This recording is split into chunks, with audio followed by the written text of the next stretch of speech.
Para abordar los conceptos básicos del eje forma, espacio y medida, forzosamente tenemos que mencionar el concepto de lo que es geometría. Algunos autores la citan como la ciencia que estudia las propiedades de las formas o figuras.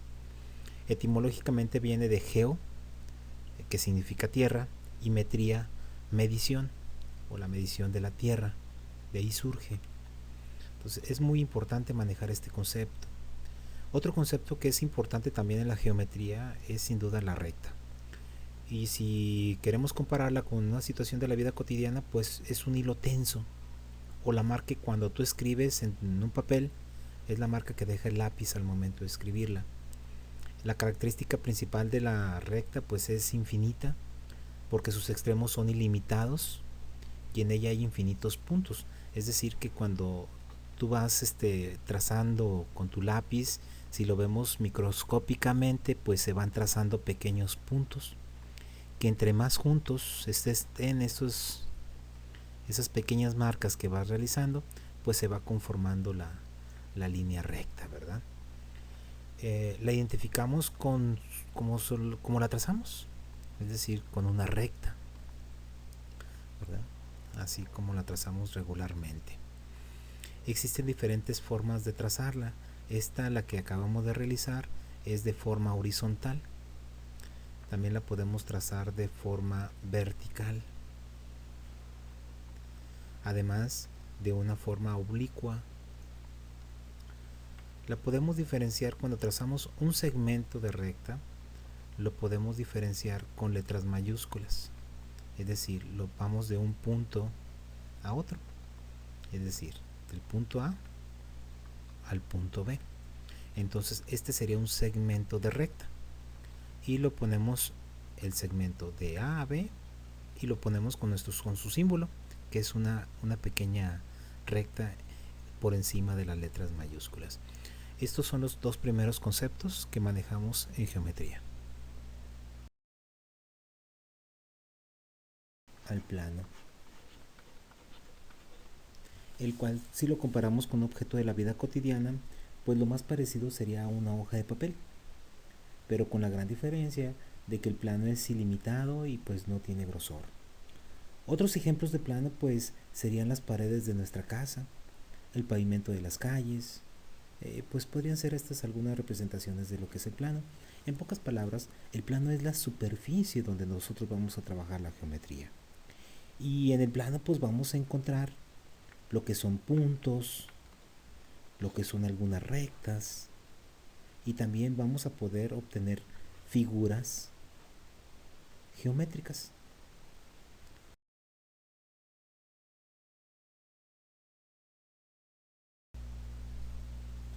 Otro concepto básico de la geometría es el punto,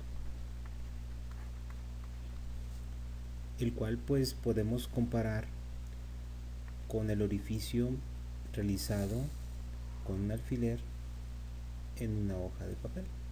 Cuando nosotros lo realizamos o perforamos esa hoja, obtenemos un punto. Dos características muy importantes del punto es que pues no tiene posición en el espacio, además que no tiene un grosor. Entonces el punto regularmente lo localizamos con una letra mayúscula y se lee punto A. De tal forma que yo aquí tengo el punto B. Si trazo otro, pues sería el punto C, ¿verdad? Ese es otro concepto básico de la geometría que no debemos de olvidar. Bueno, el concepto de ángulo, y no lo vamos a ver como una medida, sino como los que encontramos dentro de los polígonos. Entonces, la definición de ángulo es la apertura que se forma en un plano por dos semirrectas unidas por un punto llamado vértice.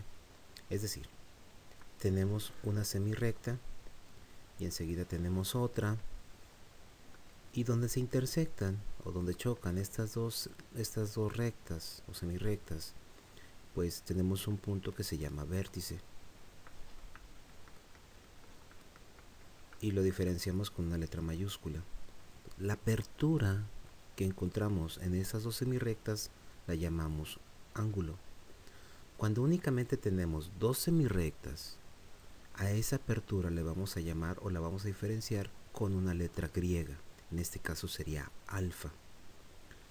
En el caso de los polígonos, si trazamos más semirrectas, ya formé un polígono y por lo tanto pues tengo más vértices. En este caso tengo 4 vértices. Tengo el vértice A, el vértice B, el vértice C y el vértice D.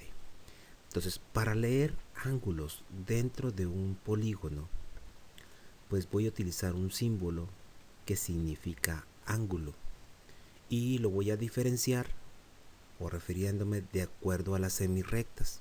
En este caso, si yo quiero enunciar este ángulo, le digo ángulo sería entre B, A y A, AD. Es decir, menciono las semirrectas. B, A, esa es la primera semirrecta, y de A a D. Entonces, ese sería mi ángulo. En este caso, si yo quiero mencionar el siguiente ángulo, por ejemplo este ángulo, menciono la palabra ángulo o el símbolo de ángulo y que va de D a C y de C a B. Entonces, es la forma. Retroalimentando un poquito, si yo nada más o únicamente tengo dos semirrectas en el cual tengo un vértice y ya esta apertura es el ángulo, entonces a este, únicamente cuando tengo dos semirrectas, a este ángulo lo voy a llamar con una letra griega. En el caso de tener un polígono, bueno, pues tengo que mencionarlo o leerlo de esta forma. Ese sería nuestro concepto de ángulo.